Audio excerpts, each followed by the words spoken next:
সেটি হলে এরপর হয়তো নির্বাচনের প্রক্রিয়ার দিকে দেশ এগোবে। জুলাই সনদ কবে পাচ্ছে জাতি?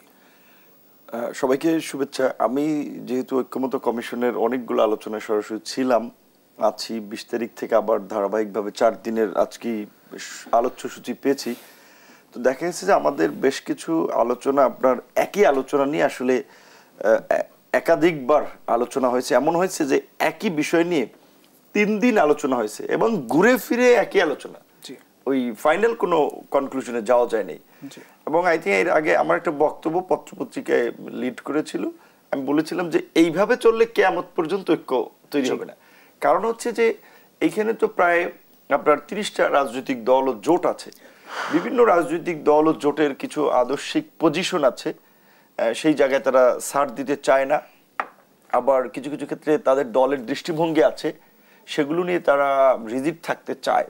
কিন্তু আমরা ব্যক্তিগতভাবে এবং আমি মনে করি প্রত্যেকের এই উপলব্ধিটা করা দরকার, ঐক্যমত্য কমিশন গঠন হয়েছে তো সবাইকে নিয়ে জাতীয় ঐক্য করার জন্য। সেখানে আমি মনে করি যে কিছু দ্বিমত সত্ত্বেও দেশ এবং জাতির বৃহত্তর স্বার্থে আমাদেরকে একটা ঐক্যের জায়গায় পৌঁছাতে হবে। যে হ্যাঁ, আমি ব্যক্তিগতভাবে নোট অফ ডিসেন্ট দিতে পারি যে আমি এটা সমর্থন করছি না, বাট হাউজের আলোচনা বা এই কমিশনের আলোচনায় আমরা এগ্রি করছি দেশের বৃহত্তর স্বার্থে। সেই ক্ষেত্রে যেমন আপনি আপনার আলোচনার শিরোনাম যেভাবে বলে শুরু করেছিলেন, পিআর পদ্ধতি চায় না বাংলাদেশের জনগণ, সালাউদ্দিন ভাই বলেছেন। বিএনপির অনেক নেতাদের মধ্যে সালাউদ্দিন ভাইয়ের সাথে আমাদের আমার ব্যক্তিগত ভালো সম্পর্ক, কিন্তু তার এই কথাটার সাথে আমি একেবারেই খুবই দ্বিমত করি যে বাংলাদেশ। আমি এই বিষয়ে যাব, আমি একটু জুলাই সনদ নিয়ে যদি আপনি। জুলাই সনদের ড্রাফট অলরেডি সবার টেবিলে, আমার টেবিলে আছে, বিএনপির টেবিলে আছে, সরকারের টেবিলে আছে, জাস্ট শুধু এটাকে অ্যানাউন্স করা। আর এইটা অ্যানাউন্স করার ক্ষেত্রে যে আপনার একটা তো জুলাই ঘোষণা, একটা সংক্ষিপ্ত যেটা ডিক্লারেশন থাকবে, আর জুলাই সনদ যেটাকে আমরা ন্যাশনাল আপনার চার্টার বলতে পারি বা জাতীয় সনদ বলতে পারি, যে রাষ্ট্রের বৃহত্তর সংস্কার এবং আগামীর বাংলাদেশকে আমরা কোন দিকে দেখতে চাই একটা মৌলিক দর্শন এই জুলাই সনদে থাকবে। সেই ক্ষেত্রে আমাদের সংস্কার কমিশনের কিছু আলোচনা এখনো ঐক্যমত্যে পৌঁছানো যায়নি। যেমন ধরেন সবচেয়ে বেসিক একটা রিফর্মের জায়গা এবং বিষয় আমি মনে করি যে আপনার আমাদের সংসদ বিদ্যমান সিস্টেমে থাকবে নাকি দ্বিকক্ষ বিশিষ্ট সংসদ হবে। দ্বিকক্ষ বিশিষ্ট সংসদের প্রশ্নে ঐক্যমত্য তৈরি হয়েছে, বাট দ্বিকক্ষ বিশিষ্ট সংসদের প্রক্রিয়াটি কি? যেমন বিএনপির পক্ষ থেকে সম্ভবত দুটো আলোচনা বলা হচ্ছে, যে একটা হচ্ছে যে নিম্ন কক্ষে প্রাপ্ত আসনের ভিত্তিতে, অর্থাৎ নারীর যে 50 জন প্রতিনিধি বর্তমান যেই প্রক্রিয়ায় এনশিওর হয় যে আপনি যেই দল যতগুলো আসন পাবে ওই অনুপাতে। আবার মেজরিটি দল বলছে যে পুরো নির্বাচন পিআর পদ্ধতিতে, প্রপোর্শনেট সিস্টেম, অথবা উচ্চ কক্ষে রাজনৈতিক দলগুলোর প্রাপ্ত ভোটের অনুপাতে। কারণ কি দেখা যায় আপনার মানে 2-1% ডিফারেন্স একটা রাজনৈতিক দল ভোট পেয়ে সরকার গঠন করে, আর কাছাকাছি ভোট পেয়ে বিরোধী দল তাদের কার্যত সরকারের কার্যক্রমে কোনো অংশীদারিত্বই থাকে না। সেই জন্য আমরা এই সংসদকে কার্যকর করার জন্য আমরা সহ ধরেন এখানে বিএনপি ব্যতীত বাকি প্রায় 90% দলই এই লাইনে, যেটা অন্তত আপার হাউসে রাজনৈতিক দলগুলোর নিম্ন কক্ষে প্রাপ্ত ভোটের অনুপাতে প্রতিনিধিত্ব। তাহলে হচ্ছে কি আপনার ম্যাক্সিমাম দল আপনার সংসদে তাদের প্রতিনিধিত্ব এনশিওর করতে পারবে, পাঠাতে পারবে, এবং সংসদ একটা বহু মত পথের একটা ভাইব্রেন্ট পার্লামেন্ট। এরকম আমি একটু জাস্ট বলছি, এরকম কিছু বিষয়ে ঐক্যমত হয় নাই, যার ফলে বোধহয় এই জুলাই সনদটা ঘোষণা করতে পারছে না। তবে কমিশন আমাদেরকে বারবার বলেছিল, আমাদের সাথে যখন মিটিং করেছে, যে তারা এই মাসের মধ্যে এটা এনশিওর করতে চায়। তা বিএনপিও এই মাসের মধ্যে চায়, তাহলে তো কোথাও কোনো বাধা থাকলো না। আশা একটা সাহিত্যের পাতা হয় তাহলে তো আর কারো কোনো সমস্যা নাই। আর সংবিধানের 4র্থ তফসিলে যদি যুক্ত হয় সবার মতামত নিয়ে ঐক্যের ভিত্তিতে, তাও তো সমস্যা নাই। সমস্যা হচ্ছে যে বাংলাদেশে একটা সিমটম দেখা যাচ্ছে, সেটার নাম হচ্ছে তিউনিসিয়া সিমটম। 2011 সালে তিউনিসিয়াতে গণ অভ্যুত্থানের মধ্য দিয়ে যে স্বৈরশাসক বেন আলী পালিয়ে যান, এটার সাথে পুরোপুরি মিল আছে শেখ হাসিনার। ভুয়াজিজির আত্মহনন বা এই ঘটনাটার মধ্য দিয়ে যেভাবে সারা তিউনিসিয়া জেগে উঠে, আবু সাঈদের মৃত্যুর মধ্য দিয়ে বাংলাদেশ জেগে উঠে, মিলটা এখানে আছে।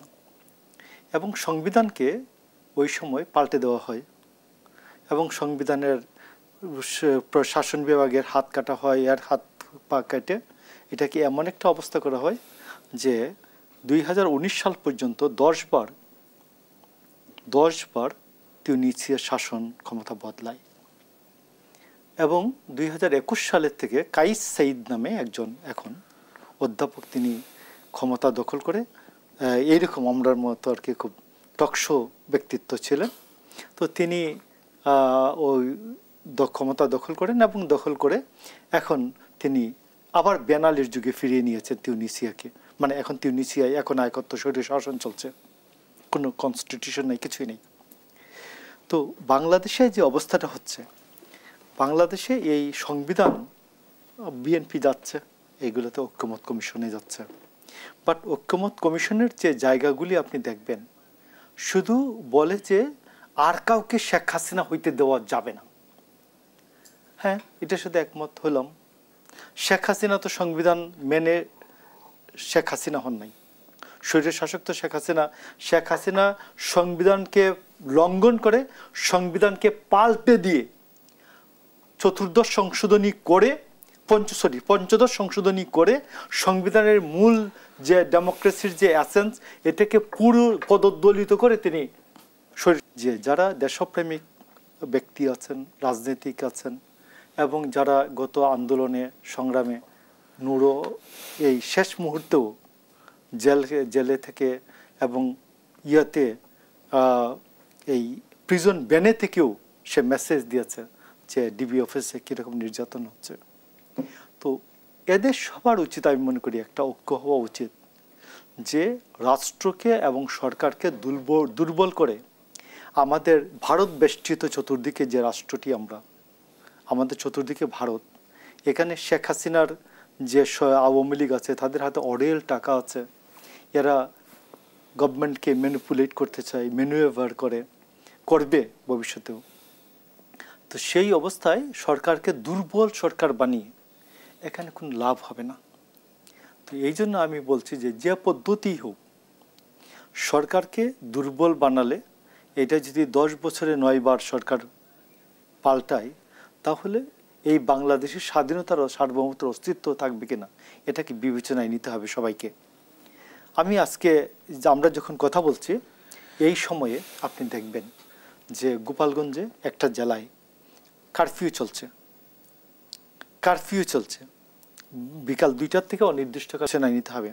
কারণ 3রা আগস্ট সেনাবাহিনীর প্রধান বলছিলেন যে সেনাবাহিনী কোনো মরণাস্ত্র আর ব্যবহার করবে না, এবং এই সরকার প্রতিষ্ঠা হওয়ার পরে প্রধান উপদেষ্টা বারবার বলছেন যে পুলিশ মরণাস্ত্র ব্যবহার করবে না। তাহলে মরণাস্ত্র ব্যবহারটা কে করলো? এই মরণাস্ত্র ব্যবহারের আদেশটা কে দিয়েছেন এটা জানতে হবে। তো এই জন্য আমি বলছি যে নতুন রাজনীতি, নতুন বন্দোবস্ত সবই যদি চলে পুরাতন কায়দায়, তাহলে ওগুলোর দরকারটা কি? দরকারটা হচ্ছে যে আমরা যেটাতে ছিলাম, আমরা যেখানে ছিলাম, যে শেখ হাসিনার জন্য একটা জেনুইন নির্বাচন হতে পারছিল না। শেখ হাসিনা কাউকে প্রলোভন দিত, শেখ হাসিনা কার উপর নির্যাতন করত। তো এটা দিয়ে সে জেনুইন নির্বাচনটা হতে দিচ্ছিল না। শেখ হাসিনা চলে গিয়েছে, এখন জেনুইন একটা নির্বাচন করা যায় সবাই মিলে, এই পথটা বের করা দরকার আমি মনে করি। আর যদি রাষ্ট্র এবং সরকারকে দুর্বল করে দেওয়ার মতো সংস্কার হয়, আমি মনে করি রাষ্ট্রের বৃহত্তর স্বার্থে, জনগণের বৃহত্তর স্বাধীনতা সার্বভৌমত্বের স্বার্থে চিন্তা করা উচিত যে রাষ্ট্রকে দুর্বল করা এবং সরকারকে দুর্বল করা যাবে না। ঠিক, ধন্যবাদ। আমি একটু বিরতি থেকে ফিরে হক নূর, আপনার কাছে আসি। পিয়ার পদ্ধতি নিয়ে আপনি কথা বলছিলেন, যেটি জনাব বিএনপি নেতা সালাউদ্দিন আহমেদ বলছেন পিয়ার পদ্ধতির নির্বাচন বাংলাদেশের মানুষ চায় না। পিয়ার পদ্ধতির বাস্তবতা আসলে কতটা আছে? মানে আপনি বেশ কয়েকটি রাজনৈতিক দল কিন্তু পিয়ার পদ্ধতি নিয়ে কথা বলছে, আপনিও আমি লক্ষ্য করেছি ইসলামী আন্দোলনের সমাবেশে গিয়ে পিয়ার পদ্ধতি চাইছেন, আপনি নিজেও চান। আসলে একটু জানতে চাই আসলে বাস্তবতা কতটা আছে। ইসলামী আন্দোলনের সমাবেশ না, আমরা তো 2018 সালে কোটা সংস্কার আন্দোলনের মধ্যে দিয়ে রাজনীতিতে আসছিলাম, এবং আপনারা নিশ্চয়ই লক্ষ্য করেছেন যে ওই কোটা সংস্কার আন্দোলনের কে কেন্দ্র করেই দীর্ঘ 1.5 দশকের ফ্যাসিবাদের একটা চূড়ান্ত পতন হয়েছে। এবং যেটা ভাই বলেছে যে এবং আপনার কানাডিয়ান ইউনিভার্সিটি, 3টা ইউনিভার্সিটি, এখানে তো আমার বাসা এদিকে, আমি নিজে দেখেছিলাম, এবং আমাদের যেহেতু ছাত্র বা তরুণ রাজনীতিবিদ হওয়ায় ওদের সাথে আমার একটা সম্পৃক্ততা ছিল, সেই সুবাদে খুব ভালো করে দেখেছিলাম। তো এই যে একটা ঐতিহাসিক পরিবর্তন, এটা কিন্তু ওই কোটা সংস্কার আন্দোলনকে কেন্দ্র করি এবং এই আন্দোলনের সাথে ইনভলভ থাকার অজুহাতেই কিন্তু আমি 19শে জুলাই রাতে গ্রেপ্তার হই এবং 1 আগস্ট 2 দফা রিমান্ডে থেকেও মানে মানুষের উদ্দেশ্যে বলেছিলাম যে 90% পতন হয়ে গেছে, 10% ধাক্কা দিতে হবে, আপনারা রাস্তায় থাকেন। কারণ একজন সাংবাদিক বলছিল ভাই আন্দোলন ঝিমিয়ে পড়ছে, কিছু বলেন। তো এটা বললাম এই কারণে যে এই আন্দোলনে আমরা যারা নেমেছিলাম, আমরা তো কনভেনশনাল কোনো পলিটিক্সের মধ্যে দিয়ে আসি নেই। আমাদের রাষ্ট্র পরিবর্তনের, রাষ্ট্র ব্যবস্থা পরিবর্তনের একটা তীব্র আকাঙ্ক্ষা ছিল। আমরা 2021 সালে যখন রাজনৈতিক দল হিসেবে আত্মপ্রকাশ করি, সেই সময় আমরা আপনার এই সংখ্যানুপাতিক পদ্ধতিতে নির্বাচনের কথা আমাদের দলীয় ঘোষণাপত্রে আমরা বলেছিলাম 2বার বেশি কেউ প্রধানমন্ত্রী থাকতে পারবে না, একই ব্যক্তি দলীয় প্রধান এবং সরকার প্রধান থাকবে না, এই কথাগুলো আমরা বলছিলাম, যেগুলো এখন আলোচনা হচ্ছে। এবং প্রধানমন্ত্রী 2বার বেশি থাকবে না, এটা অলরেডি সেটেল হয়েছে। এবং একই ব্যক্তি দলীয় প্রধান, সরকার প্রধান, সংসদ নেতা থাকবে না, এইটাও মোটামুটি ঐক্যমত হয়েছে। এখন এই পিআর পদ্ধতিটা আমি মনে করি যে এটা ঠিক যে বাংলাদেশের রাজনীতিতে গত 5 দশকে যেভাবে বিদেশিদের প্রভাব ছিল, বিদেশি রাষ্ট্রগুলো যেভাবে কলকাঠি নেড়েছে, ওই অভিজ্ঞতা থেকে আমাদের সিনিয়র পলিটিশিয়ানরা কিংবা অনেকে বলছেন যে ভবিষ্যতে যদি প্রপোর্শনাল সিস্টেম হয়, এই বারবার সরকার পরিবর্তন হবে, কিংবা ভাই তিউনিসিয়ার কথা উদাহরণ দিলেন।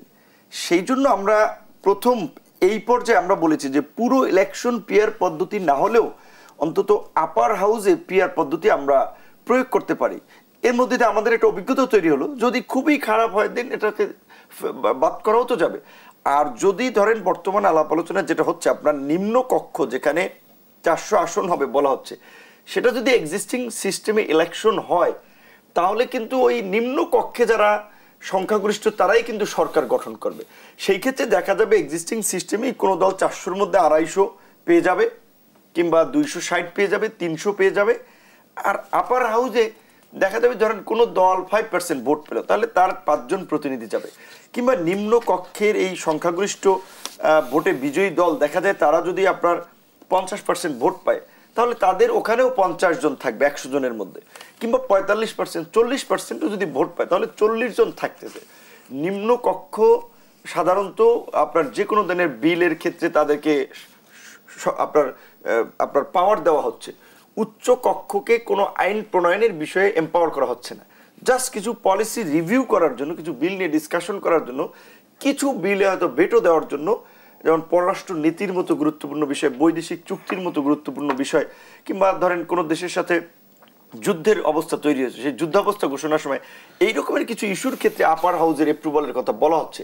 সেই ক্ষেত্রে এই রকমের ইস্যু দিয়ে সরকার পরিবর্তন হবে না।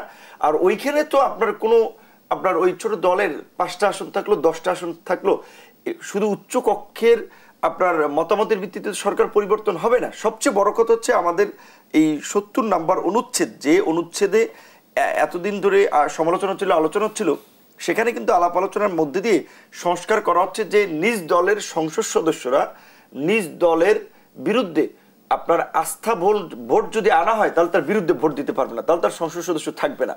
এবং অর্থ বিলের ক্ষেত্রেও ভোট দিতে পারবে না।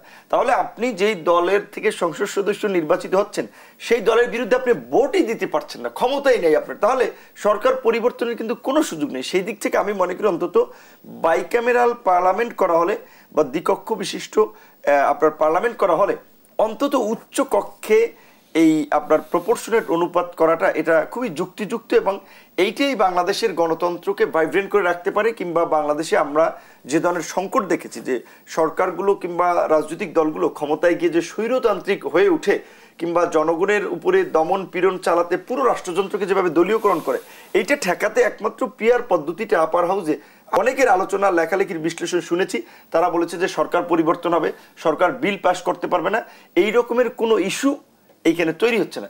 কারণ নিম্ন কক্ষে তো সংখ্যাগরিষ্ঠতা থাকতেছে। এমনকি উচ্চ কক্ষের ফাংশনে এমনও বলা হচ্ছে, যেটা আপনার হাউস অফ কমন্স এবং হাউস অফ লর্ডসে ব্রিটিশ পার্লামেন্টে প্র্যাকটিস করে, নিম্ন কক্ষে যদি কোনো বিল পাস করার পরে উচ্চ কক্ষ 2 মাসেও পাস না করে, এইটা রাষ্ট্রপতির কাছে পাঠানো হবে, কিংবা অটোমেটিক্যালি এটা বিল পাস হয়ে যাবে। তাহলে আপনি বিল ঠেকাইতে পারতেছেন না। সো এখানে তো তাহলে ওই ধরনের সরকার পরিচালনায় কোনো প্রতিবন্ধকতা আমি দেখি না। ধন্যবাদ জনাব প্রসাদ আহমেদ ঠাকুর। আসলে পিআর পদ্ধতি নিয়ে আমাদের পার্টির নীতি নির্ধারণী একটা কমিটি করে দেওয়া হয়েছে। এই সংশোধনী সংস্কার বিষয়ে আলোচনা করার জন্য সালাউদ্দিন আমাদের নেতৃত্বে। ওনারা এটা ভালো বলবেন, তবে আমি শুধু এইটুকুন বলি যে নেপালে অর্ধেক পিআর আর অর্ধেক নর্মাল আমাদের দেশে যেভাবে হয়। তো নেপালে 10 বছরে 9 বার সরকার পরিবর্তন হচ্ছে। আর বেলজিয়াম আপনি দেখবেন আগামী 1 বা 2 বছর বা 3 বছরের মধ্যে বেলজিয়াম, উত্তর বেলজিয়াম এবং দক্ষিণ বেলজিয়াম, দুইটা বেলজিয়াম রাষ্ট্রটা ভেঙে যাবে এই শুধু পিআর পদ্ধতির কারণে বেলজিয়াম। তো সেইখানে রাষ্ট্র অনেক ভালো জিনিস আমাদের মাথায় আসে, আমাদের মনে আসে, চিন্তায় আসে। তো সেই ক্ষেত্রে রাষ্ট্রকে কোনো অবস্থাতেই যে আমরা যেন মনে না করি যে এটা আমরা এই প্র্যাকটিক্যাল টেবিল আর কি, যে প্র্যাকটিক্যাল করার টেবিল আছে না, টেবিলে গিনিপিগ বা ব্যাং আমরা কেটে চিরে যেভাবে আমরা শিখি, এটা রাষ্ট্রকে নিয়ে এইরকম গবেষণা না করে আগে গবেষণাটা করে তারপর রাষ্ট্রের উপর অ্যাপ্লাই করাটা বেটার।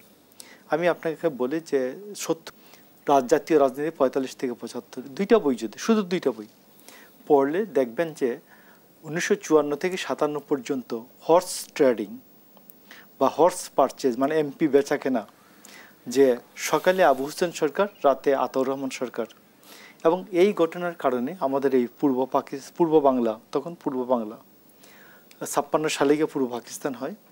তো এই পূর্ব বাংলা পূর্ব পাকিস্তানের মানুষের আইয়ুবী স্বৈর শাসন ডেকে আনার জন্য, সামরিক শাসন ডেকে আনার জন্য যথেষ্ট অবদান আছে। তো এই জন্য আমি আপনাকে বলছি যে 70 অনুচ্ছেদ ওই দুঃস্বপ্ন থেকে এইটা 70 অনুচ্ছেদ আনা হয়েছিল। 70 অনুচ্ছেদের বলা হয়েছে যে আস্থা এবং বাজেট ছাড়া সব ক্ষেত্রে তারা ভোট দিতে পারবেন। বিএনপি বলছে যে যুদ্ধ ঘোষণা এবং সংবিধান পরিবর্তনের যদি প্রশ্ন আনা হয় তাইলে তারা এই দুইটা তারা আমাদের নির্বাচনী ইস্তেহারে আনবেন। ইস্তেহারে যদি থাকে এবং জনগণ যদি বিএনপিকে ভোট দেয় তারা এই দুইটাও যুক্ত করবেন, যে আস্থা ভোট এবং বাজেটের সাথে আর দুইটি ক্ষেত্র ইস্তেহারের মাধ্যমে সেটেল হবে। তো এই ক্ষেত্রে আমি মনে করি যে সব কিছু যেটা এগুচ্ছে, আপনি দেখবেন যে শেষ কথা কি, এইটা কেটে দাও, ওটা কেটে দাও, ওটা কেটে দাও। শেষ কথা হচ্ছে এখানে যে যারা কখনো এমপি হওয়ার স্বপ্ন দেখেন নাই, বয়স হয়েছে 70, 65, 70 বা আরও বেশি, এরা বিভিন্ন কমিশন এইটা ওইটা নাম দিয়ে এই সংবিধান, জাতীয় সংবিধান কাউন্সিল এটা বাদ হয়েছে এখন সংবিধিবদ্ধ প্রতিষ্ঠান ও সাংবিধানিক প্রতিষ্ঠানের নিয়োগ কমিটি করে এরা রাষ্ট্রের বিভিন্ন ক্ষমতায় থেকে যেতে যাচ্ছেন, যারা আদৌ জনগণের কাছে যাওয়ার অভ্যাস নাই এবং যারা কখনো জনগণের কাছে যান নাই ইতিপূর্বে এবং বিগত দিনে এমপি হওয়ার অভিজ্ঞতা নাই, এমপি হওয়ার চেষ্টাও করেন নাই কোনোদিন, অথচ বিশাল লাইফ পার করে আসছেন। এবং আমি মনে করি যে আজকে নুরুল হক নূর এদের মতো তরুণ রাজনীতিবিদ যারা আছেন এদের সবাইকে আজকে চিন্তা করা উচিত যে এই জায়গায় আমরা সংস্কারে যাদেরকে বসিয়েছি এরা কখনো জনগণের ক্ষমতায় বিশ্বাস করে রাজনীতি করেছে বলে এমন। আলী রিয়াজ 40 বছর আগে দেশ থেকে চলে গেছেন, এই দেশে তার ভবিষ্যৎ নাই। বদিউল আলম মজুমদার কখনোই জনগণের ক্ষমতায় বিশ্বাস করেন এমন কোনো প্রমাণ নাই। তো এই জন্য আমি বলছি যে এই জায়গাটা পুরুষের জায়গাটা, এই যে জাতীয় ঐক্য কমিশন, এই জায়গাটা কিন্তু একেবারেই ধোঁয়াশাচ্ছন্ন। এবং আমি মনে করি যে বিএনপিরও যারা আছেন ওই কমিশনে যাচ্ছেন, অন্যান্য যারা আছে এদের সবাইকে আমার একটা বক্তব্য হচ্ছে যে আপনারা সবাই এই জায়গাটাকে ভালো করে চিন্তা করুন, কারণ ওই কমিশনে যারা আছে এদের না আছে পার্লামেন্টে যাওয়ার প্র্যাকটিস, না আছে আদালতে যাওয়ার প্র্যাকটিস, না আছে জনগণের কাছে যাওয়ার প্র্যাকটিস। এই 3টা জিনিসই অ্যাবসেন্ট তাদের মধ্যে। তো এই জন্য আমি মনে করি যে এদের দ্বারা যে সংস্কার প্রস্তাবগুলি এটা খুবই তাত্ত্বিক, একেবারেই বাস্তবানুক না, একেবারেই অনেকটা কাল্পনিক। এই জন্য সমস্ত কিছু বেসে দেয়। তো বিএনপি ওই সুযোগটা নিতে পারতো, এটা তো নিচ্ছে না নিয়ে সে বরঞ্চ সবগুলি বিষয় আলোচনায় আনছে, বিবেচনা করার জন্য বলছে, সবগুলিকে সে আলোচনায় পার্টিসিপেট করছে, অবজেকশন দিচ্ছে, আবার মানছে, কোনরা মানছে না। তাই মনে করি ইটস এ গুড সিম্পটম। জি, ধন্যবাদ। আমি জনাব নুরুল হক, এই ধরনের আলোচনা হবে এবং এই কাজে কিছু সময় ব্যয় হবে, এটা স্বাভাবিক বিষয় ছিল। বিশেষ করে ধরেন আজকে যদি আমরা জুলাইয়ে শেখ হাসিনার পতন না হতো তাহলে তো আমরা আজকে আপনার এই টক শোতে কথা হচ্ছে, এই টেলিভিশনে আসাও হইতো না, কারণ আমাদেরকে ডাকা হতো না, আমরা রেড লিস্টেড ছিলাম। তারপরে আজকে সভা সমাবেশ করছি, বিভিন্ন রাজনৈতিক দল আমরা আগেও এসেছেন না, এই আওয়ামী লীগের আমলে ওইভাবে আসা হয় না। এই চ্যানেল অনেক চ্যানেল আমরা রেড লিস্ট, আমি আসিফ নজরুল স্যার, নুরুল কবির ভাই, নিউজ, এরকম কয়েকজনকে রেড লিস্ট লাস্ট 1-1.5 বছর ধরে, হ্যাঁ 1-1.5 বছর ধরে। তো আজকে জামাত এই প্রায় 2 দশক পরে বোধহয় সোহরাওয়ার্দী উদ্যানে সমাবেশ করছে, এবং জামাত যেখানে রাজনৈতিকভাবে তাদের কর্মকাণ্ড কার্যত অলিখিত নিষিদ্ধ ছিল, 5 জন মিলে একসাথে যাইতে পারতো না। যদি বলতো জামাত পুলিশে কোনো কারণ ছাড়াই থানায় নিয়ে যেত, কিংবা আওয়ামী লীগের লোকজন পাইলে পিটিয়ে পাঠিয়ে থানায় দিয়ে দিত যে তার নাশকতা করতেছে, জঙ্গিবাদী কার্যক্রমে জড়িত, আর 2-3টা বই থানা থেকে আগে ধরাই দিত যে, এবং এটা নিয়ে মিডিয়া ইয়ে করতো। সেই জামাত আজকে জাতীয় সমাবেশ করছে আগামীকালকে ঢাকা শহরের চিপায় চাপায় অলিতে গলিতে। আমি দেখলাম যে তাদের ব্যানার ফেস্টুনে ভরে গেছে।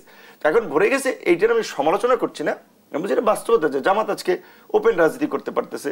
আমরা আজকে যে বাড্ডার মেরুল বাড্ডায় সমাবেশ করে আসছি, যদিও আওয়ামী লীগের আমলেও করেছি, কিন্তু নানান ধরনের শঙ্কা নেই, এই হামলা হয় কিনা, এই মামলা হয় কিনা, এই কাউকে পুলিশ গ্রেপ্তার করলো কিনা। বিএনপির একই অবস্থা, বিএনপির বড় বড় সমাবেশ পণ্ড করে দিয়েছে পুলিশ। কাজে এই যে আমরা একটা মুক্ত রাজনৈতিক চর্চা করতে পারছি, এটা তো এই পরিস্থিতির পর আমাদের একটা বড় পাওয়া। আমাদের যে লড়াইটা ছিল, আকাঙ্ক্ষাটা ছিল একটা গণতান্ত্রিক বাংলাদেশ, নির্বাচনের মধ্যে দিয়ে জনগণের ভোটের অধিকার মাধ্যমে জনপ্রতিনিধি নির্বাচিত হবে, তারা সরকার পরিচালনা করবে, সেই জায়গাটা আমরা যাব। তার আগে আমরা যেটা বলছি যে বাংলাদেশ রাষ্ট্র হিসেবে গত 50 বছরে দাঁড়ায় নাই।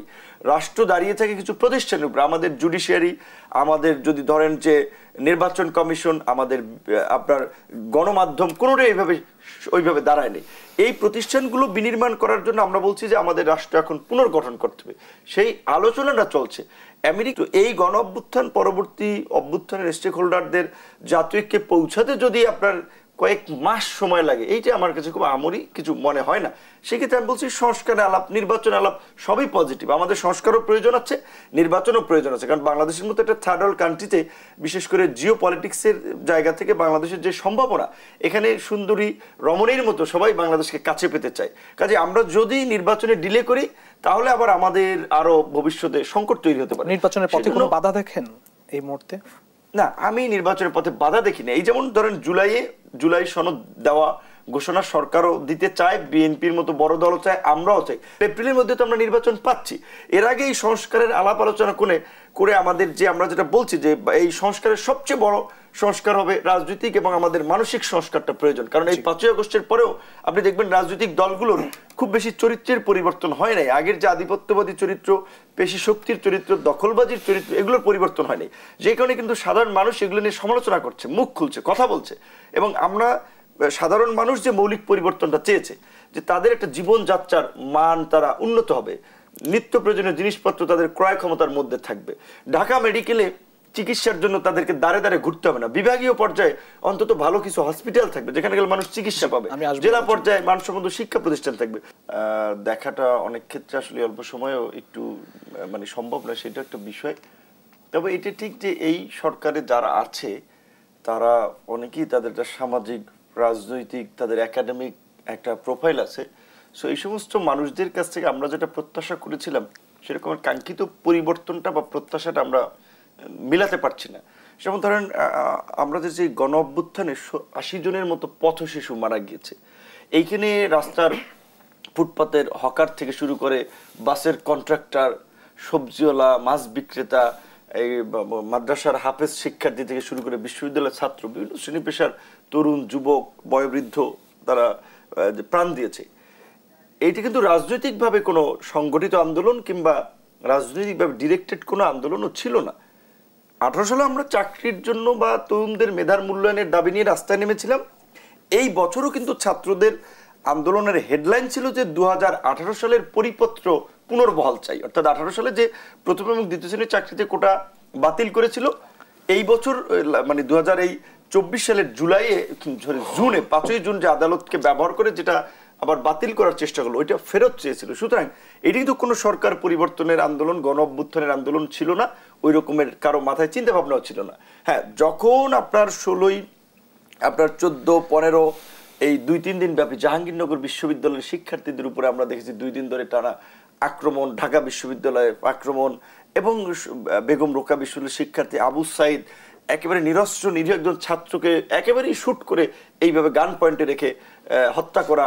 তার পরের দিন রাজনৈতিক কর্মসূচি ছিল 17ই জুলাই গায়েবানা জানাজা। আমরা রাজনৈতিক দলগুলোকে বলেছিলাম যে এখন আপনারা ছাত্রদের পাশে দাঁড়ান, আপনারা অভিভাবক, ছাত্ররা এইভাবে আক্রান্ত হচ্ছে। বিএনপি সহ আমরা যারা একসাথে আন্দোলন সংগ্রাম করছিলাম সবাই তখন এই গায়েবানা জানাজা কর্মসূচি দিল। সেই গায়েবানা জানাজা অনেক জাতীয় নেতা অংশ নিতে পারে নাই। 19 তারিখে সেই স্বপ্নের পথে আসলে বাংলাদেশ কতটুকু এগোলো, রাইট, আমরা যেটা বলছি একটু শেষ করছি যে 19 তারিখে আবার রাজনৈতিক দল গণমিছিল দিল, যেদিন রিজভী ভাই গ্রেপ্তার হয়, আমিও গ্রেপ্তার হই। সো এই রাজনৈতিক দলগুলো পরে সম্পৃক্ত হওয়ার ফলে কিন্তু ছাত্র আন্দোলন একটা গণ অভ্যুত্থানে রূপ নিয়েছে, ছাত্র থেকে ছাত্র জনতার আন্দোলনে পরিণত হয়েছে।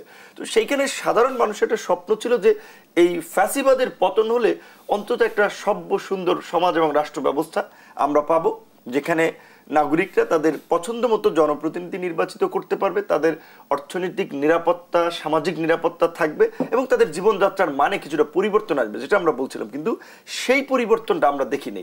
যেমন ধরেন চিকিৎসা ক্ষেত্রে আপনি উল্লেখযোগ্য কোনো পরিবর্তন হয়েছে 11 মাসে হয় নাই। আপনি যদি দেন শিক্ষা ক্ষেত্রে যে না গ্রামগঞ্জে আপনার জেলা উপজেলা পর্যায়ে স্কুলগুলোতে আধুনিক ইকুইপমেন্ট সহ বিজ্ঞান মনস্ক একটা পরিবেশ তৈরি করে কিংবা শিক্ষা ব্যবস্থায় বেশ কিছুটা পরিবর্তন এসে হয়নি। আপনি যদি যান আমাদের শ্রমজীবী মানুষের জীবনযাত্রায়, না এই সরকার এসে ধরেন আমরা ডক্টর মোহাম্মদ ইউনূস স্যারের প্রতি সম্মান রেখেই বলছি, তিনি তো আপনার দারিদ্র দূরীকরণের ভূমিকা রাখার ফলে নোবেল পেয়েছেন। তো এই 11 মাসে যদি আমরা দেখতাম ওইরকম ভাবে এই দেশের খেটে খাওয়া মানুষের যেন পুষ্টি মান তাদের খাদ্য তালিকায় থাকে, একটা নতুন ব্যবস্থা এসেছে, তার ন্যায্য মূল্যে পণ্য কেনার জন্য একটা নতুন ব্যবস্থার উদ্ভব করেছে, যে মানুষ সেখান থেকে ন্যায্য মূল্য দিয়ে পণ্য ক্রয় কিনছে, না খেয়ে থাকছে না, মানুষ হাসপাতালের বারান্দায় বারান্দায় ঘুরছে না, উন্নত পরিবেশে চিকিৎসা পাচ্ছে। সেই পরিবেশটা পরিবর্তনটা কিন্তু হয় নাই।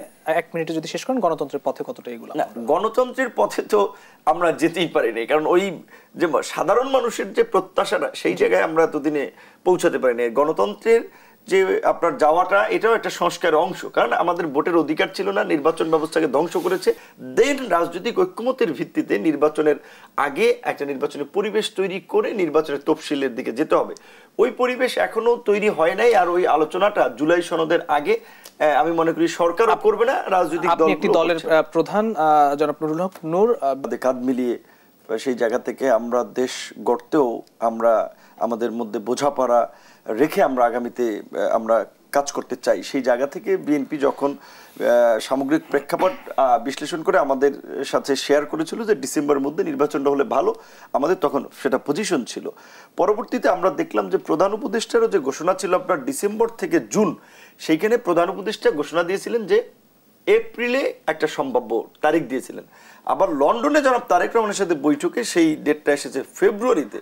তো এখন সেই ক্ষেত্রে আমাদের পজিশনটা হচ্ছে নির্বাচন ফেব্রুয়ারিতে হোক কিংবা এপ্রিলে হোক, কিংবা প্রধান উপদেষ্টার যে ঘোষিত রোড ম্যাপ ডিসেম্বর থেকে জুন, আমরা সেটাতে খুব বেশি তারতম্য এবং পার্থক্য দেখছি না। বরঞ্চ আমরা যেটা চাই নির্বাচনের আগে একটা স্বচ্ছ নির্বাচন আয়োজন করার জন্য যেই যে প্রক্রিয়াগুলো দরকার, নির্বাচনের জন্য সকল অংশীজনরা নির্বিঘ্নে প্রচার প্রচারণা চালাতে পারে, ভোটাররা নির্বিঘ্নে কেন্দ্রে যেতে পারে, সেই ধরনের ফ্রেন্ডলি অ্যাটমসফিয়ার ক্রিয়েট করা, যেটাকে বলে লেভেল প্লেইং ফিল্ড, সেই পরিবেশগুলো। এবং বিশেষ করে গোপালগঞ্জের ভূমিকা কিন্তু আমাদেরকে একটা বিষয় চোখে আঙ্গুল দিয়ে দেখিয়েছে যে প্রশাসনের দুর্বলতা এবং একটা পরিস্থিতি তৈরি হলে, ধরেন আমরা নির্বাচনের সময় যদি এই পতিত স্বৈরাচার ফেসিবাদীরা ভোট কেন্দ্রে আগুন দেওয়ার কোনো প্ল্যান পরিকল্পনা করে, নাশকতা করার প্ল্যান পরিকল্পনা করে, এই দুর্বল প্রশাসন কিন্তু এগুলো ঠেকাতে পারবে না। তাহলে প্রশাসনের একটা মানে রদবদল কিংবা পুনর্গঠন, এটা নিয়ে কিন্তু ভাবনায় দরকার। আমি আমার এলাকায় গিয়ে আপনার একটা সংকটের মুখে পড়েছিলাম যে বিএনপির একজন ছাত্র নেতা মনোনয়ন প্রত্যাশী, ডিসি ওখানে তার ওয়াইফের কলিগ, সেই কারণে ওখানকার ডিসি পুরোপুরি তার পক্ষ হয়ে কাজ করছে। তাহলে নির্বাচনের আগে আমি একটা দলের প্রধান, আমি ডাকসুর বিপি ছিলাম, আমি আন্দোলন সংগ্রামের একজন পরিচিত মুখ, আমি যদি ডিসির দ্বারা সহযোগিতা না পাই এই নির্বাচনের আগে, নির্বাচনের সময় কি হতে পারে? সুতরাং এই ক্ষেত্রে প্রশাসনকেও ঢেলে সাজানোটাও নির্বাচনে কিন্তু একটা গুরুত্বপূর্ণ। প্রথম কথা হচ্ছে যে সরকার সমস্ত কিছুর জন্য সরকারের একটা ইচ্ছা, অভিপ্রায় এবং দর্শন থাকতে হয়। এই সরকারের প্রথম দুইটা থাকলেও শেষে যে একটা রাষ্ট্র দর্শন চিন্তা, এটা নাই। এটা 10 মাসে সে আমাদেরকে ক্লিয়ার করতে পারেনি। আমি আপনাকে নুরুল হক নূরের সাথে আমরা একটু শেয়ার করি যে গত বছর 18 জুলাই ছিল বৃহস্পতিবার সন্ধ্যা থেকে ওই দিন আমাদের এখানে ইন্টারনেট ছিল না, মনে করে দেখুন। এবং আমি একটা, আপনি আগে যে এখানে ছিলেন ওই জায়গায় এই দিন আমি 11টায় শোতে ছিলাম, তো সেখানে আমাদের ইকবাল সুবহান চৌধুরী উনি রাস্তা থেকে মানে এইরকম ইয়েতে স্টেশনে পৌঁছেও উনি এইরকম অস্থিরতা ফিল করছিলেন, উনি শোতে অ্যাটেন্ড না করে তিনি চলে গেলেন। আমি একা 1 ঘন্টা শো করলাম। তো এই জন্য আমি পরিস্থিতিটা জাস্ট মনে করিয়ে দেওয়ার জন্য, ইন্টারনেট সন্ধ্যা থেকে ছিল না। পরের দিন নুরুল হক নূর অ্যারেস্ট হয়েছে। মনে করে দেখবেন যে আপনাকে তো আর শেখানোর কিছু নাই। এনজিও উন্নয়ন ভাবনা আর জিওবি উন্নয়ন ভাবনা, মানে নন গভর্নমেন্ট অর্গানাইজেশনের উন্নয়ন ভাবনা আর government organisation of Bangladesh GOB উন্নয়ন ভাবনা, এটা এক না। যার কারণে আপনি যাদেরকে নিয়েছেন, আপনি এই লোকগুলোকে খুঁজুন। এখনো আপনার হাতে এখনো অনেক সময় আছে, 6 মাস।